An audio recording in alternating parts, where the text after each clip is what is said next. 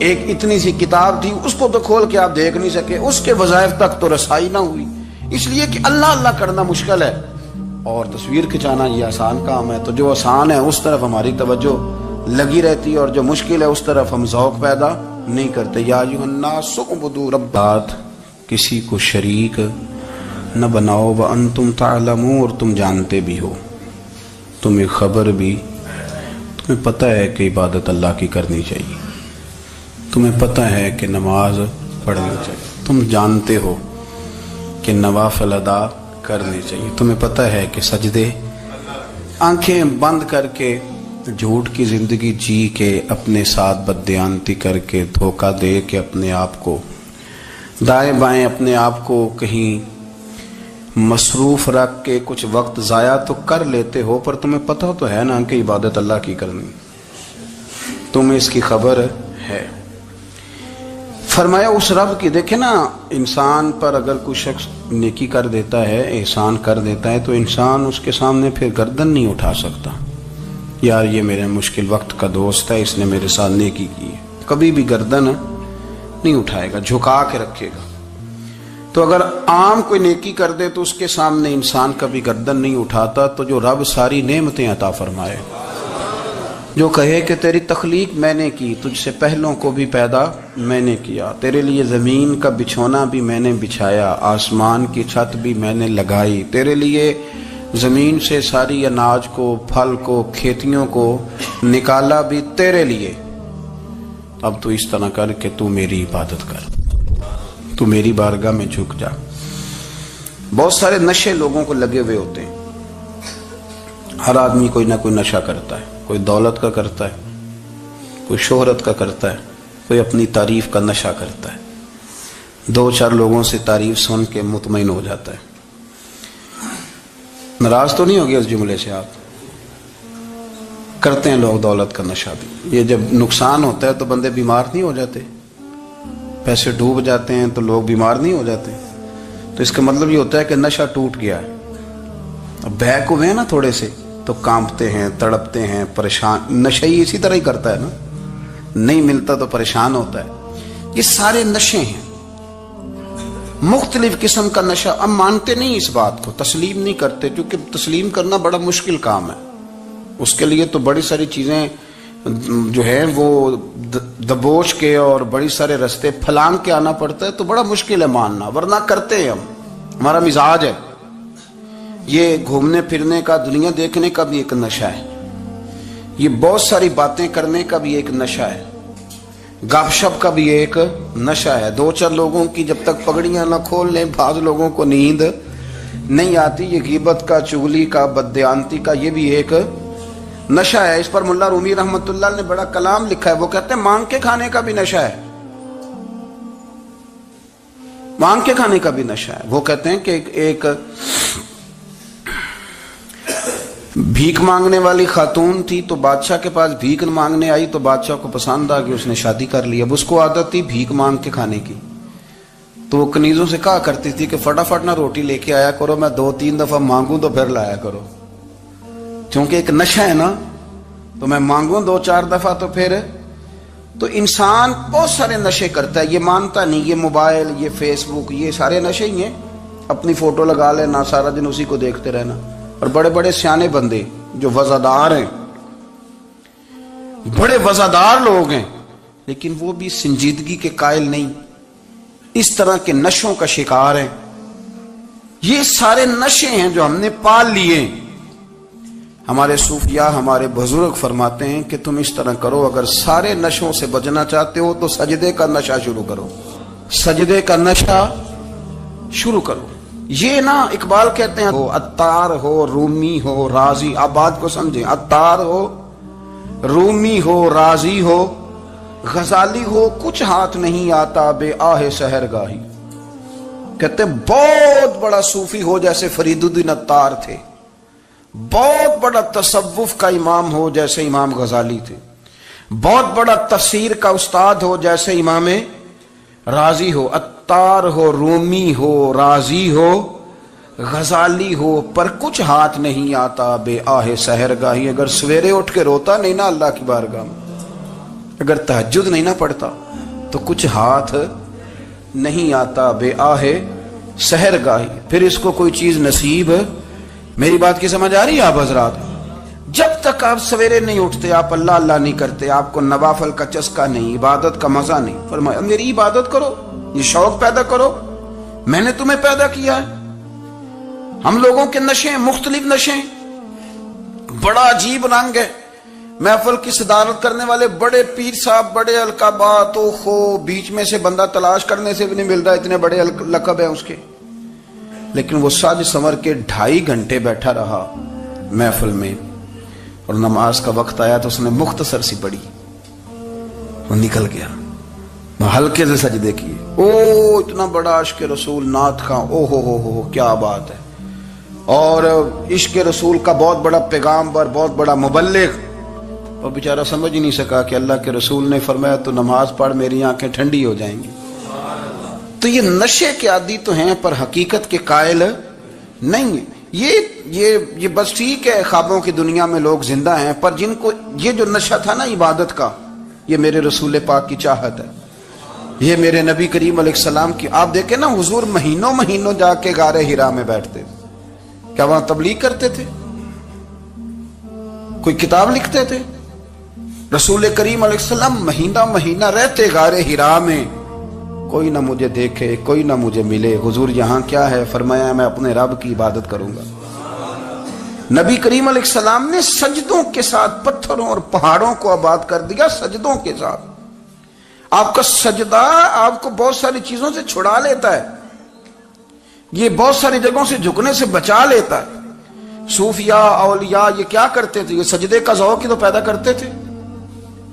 سجدے کا ذوق. شاہ عبد العزیز دباغ رحمت اللہ تعالی علیہ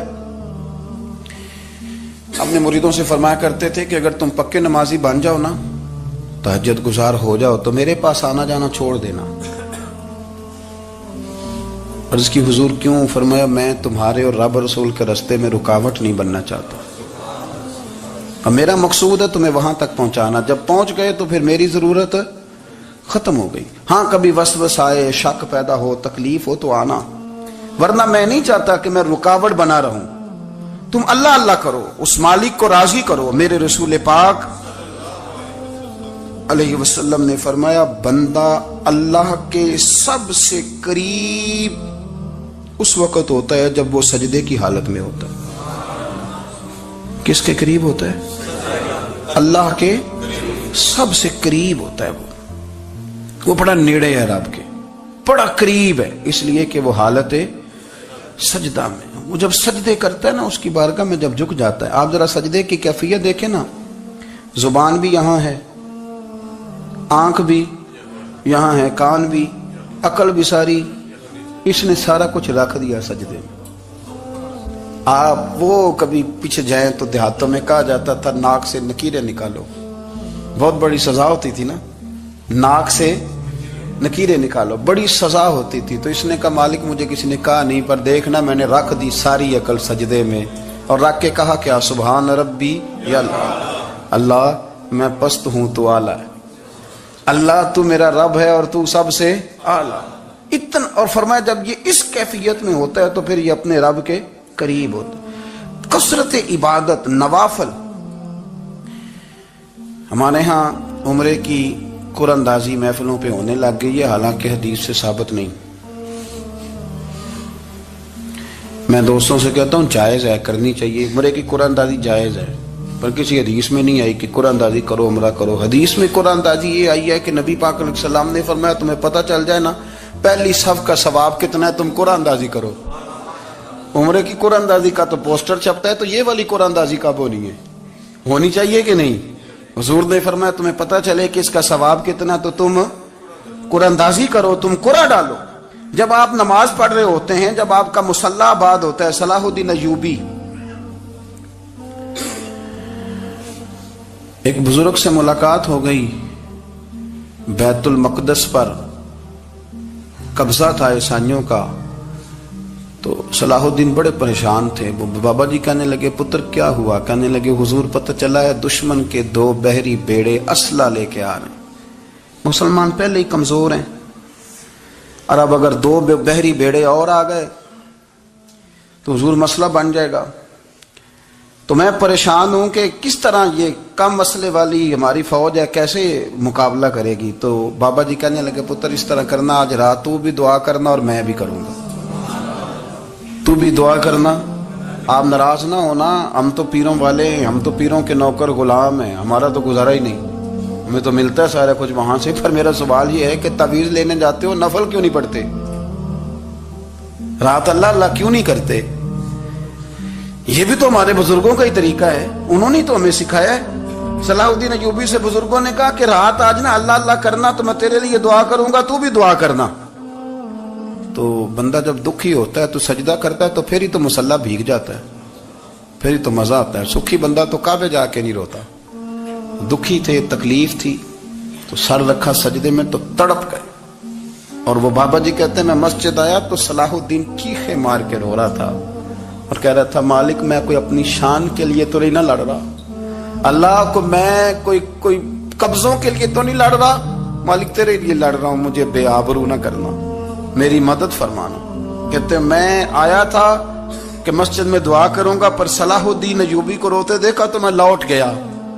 تو سویرے صلاح الدین ملے تو بڑے خوش تھے. میں نے کہا پتر کیا ہوا؟ کہنے لگے حضور وہ بحری بیڑے 2 آ رہے تھے نا اسلحہ لے کے, دونوں ڈوب گئے پانی میں ڈوب گئے. تو بابا جی کہنے لگے صلاح الدین وہ پانی میں نہیں ڈوبے, وہ تیرے آنسوؤں میں ڈوب گئے, وہ غرق ہو گئے. وہ جو تو نے مسلح بات کیا تو وہ تیرے آنسوؤں میں ڈوب گئے, وہ غرق ہو گئے, وہ تباہ اتنے قیمتی تھے تیرے آنسو کے بہا لے گئے دشمن کے بحری بیڑوں کو. میرے بھائی ٹھیک ہو گیا جی, میرے عزیز سمجھ لیں اس بات کو ہمیشہ کے لیے اور اس پر غور کر لیں اچھے طریقے سے کہ میرے رسول کریم سید عالم صلی اللہ علیہ وسلم نے نا ہماری توجہ دلائی, حضور نے ہمیں بتلایا, ہمارا ذوق بڑھایا عبادت کی طرف. ایک صحابی تھے حضرت ابو فاطمہ رضی اللہ تعالیٰ عنہ, یہ ترمذی شریف کی حدیث ہے. نبی پاک علیہ السلام نے فرمایا ابو فاطمہ قیامت کے دن مجھ سے جلدی ملنا چاہتے ہو کہ دیر کے ساتھ؟ تو کہنے لگے حضور کون ہوگا جو دیر سے ملنا چاہے گا, ہم نے تو جان دے دی وعدہ دیدار پر. اعلیٰ حضرت فرماتے ہیں جان دے دی وعدہ اور نقد اپنا دام ہو ہی جائے گا. مجھے لگتا ہے کہ یہ سودا نقد و نقد ہو جانا ہے, چونکہ ہم نے جان دے دی وعدہ دیدار پر. آپ نے وعدہ کیا تھا کہ مریں گے تو پھر زیارت ہوگی, تو مر گئے ہم زیارت کی خاطر. جان دے دی وعدہ دیدار پر تو نقد اپنا دام ہو ہی جائے گا. اے رضا ہر کام کا ایک وقت ہے, دل کو بھی آرام ہو ہی جائے گا. تو حضرت ابو فاطمہ رضی اللہ تعالیٰ عنہ سے نبی پاک صلی اللہ علیہ وسلم نے فرمایا جلدی ملنا چاہتے ہو کہ دیر سے؟ عرض کی حضور فٹافٹ ملنا ہے, میں نے قیامت کے دن آپ سے جلدی ملنا ہے. تو نبی پاک علیہ السلام نے فرمایا پھر اس طرح کرنا, دنیا میں رہ کے سجدے زیادہ کرنا, پھر سجدے زیادہ کرنا, قیامت میں ملاقات جلدی ہو جائے گی, قرب ملے گا تمہیں. اپنے بچوں کے اندر دیکھیں نا, ہم شوق پیدا کرتے ہیں, ہمیں صحیح لفظ نہیں بولنے آتے پر ہم بچوں میں شوق پیدا کرتے ہیں کہ پتر ڈاکٹر بن جائے گا تو بڑا نفع کرے گا, تو لوگوں کی خدمت کرے گا, ملک و ملت کی خدمت کرے گا, تیرے ابا کا نام روشن ہوگا, تیرے دادا کی تعریفیں ہوں گی. ہم یہ ذوق پیدا کرتے ہیں. ہم اپنے نوجوانوں کے اندر یہ فکر پیدا کرتے ہیں, انہیں ہم سمجھاتے ہیں کہ میاں جب تم پڑھو گے محنت کرو گے تو فلاں آدمی کی طرح تمہارا نام ہوگا. یہ جتنا ذوق ہم بچوں کے اندر ان چیزوں کا پیدا کرتے, ہمیں حکم ہے کسی طرح ہم ذوق پیدا کریں کہ پتر نماز پڑھے گا تو اللہ راضی ہو جائے گا, تو سجدہ کرے گا. دیکھیں نا میرے رسول کریم علیہ السلام نے فرمایا 7 سال کے بچے کو مسجد لے کے جاؤ, یعنی اسے شوق دلاؤ, اس کے اندر یہ خاصیت پیدا کرو کہ اس کا دل کرے مسجد میں جانے کو, اس کے اندر یہ خصوصیات لاؤ کہ وہ ہمارے ہاں نا ہر چیز کو پروموٹ کیا جا رہا ہے, ہر چیز کو یعنی سر سنگیت سکھانے کے لیے اکیڈمیاں بن گئی ہیں, ہر شے پروموٹ ہو رہی ہے. عبادت کا جذبہ کم ہوتا جا رہا ہے, اللہ کا ذوق ہمارے اندر نہیں رہا. اور اتنا مشکل ہم نے اپنے لیے بنا لیا ہے کہ وہ بندہ جو بڑی زبردست مذہبی گفتگو کر رہا تھا اور تگڑی بات کر رہا تھا, کیا بات ہے, لیکن نماز کے بارے میں کمزوری دکھا جاتا ہے، نوافل کے بارے میں وہ چپکے سے نکل جاتا ہے۔ امام احمد بن حنبل رحمۃ اللہ تعالی علیہ، مسند امام احمد بن حنبل 14 جلدوں میں ہے مارکیٹ میں، اور مجھے تو خیر پسند ہی بڑی ہے، میں نے تو کئی دفعہ پڑھی ہے۔ اور کیا بات ہے امام احمد بن حنبل کی، کیسے تگڑے قسم کے محدث تھے، اور اللہ نے کتنا انہیں اعزاز عطا فرمایا ہوا تھا۔ یہ کوڑے بھی کھاتے تھے دین کی خاطر، سارا کرتا لہو سے بھر بھی جایا کرتا تھا، بڑا اعزاز والا شخص تھے، بڑے اعزاز والے۔ حدیثیں جمع کرنا، حدیثیں لکھنا، حدیث پڑھانا، سارا دن رہتے تھے۔ کہہ سکتے تھے کہ میں کر تو رہا ہوں کام، اور حدیث بھی موجود ہے کہ عالم عابد سے افضل ہوتا ہے، پر اس کے باوجود امام احمد بن حنبل رحمۃ اللہ علیہ 300 نفل فرض نمازوں کے علاوہ پڑھا کرتے تھے، 300 نوافل روز پڑھا کرتے تھے۔ ان کے بیٹے نے کہا ابا جی مکان خریدنا ہے تو وہ جگہ کہاں کر کے لوں، بہت ساری آبادیاں، تو فرمایا پتر وہاں لینا جہاں مسجد قریب ہو۔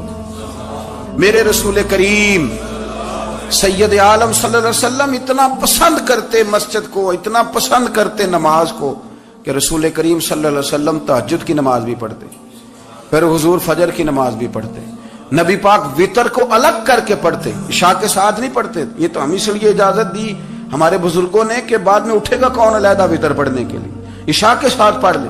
وتر پڑھتے، تہجد پڑھتے، فجر پڑھتے، اشراق پڑھتے، چاشت پڑھتے، پھر مغرب کی نماز کے بعد 6 رکعت اوابین پڑھتے، پھر رات کو صلاۃ اللیل پڑھتے۔ سیدہ عائشہ صدیقہ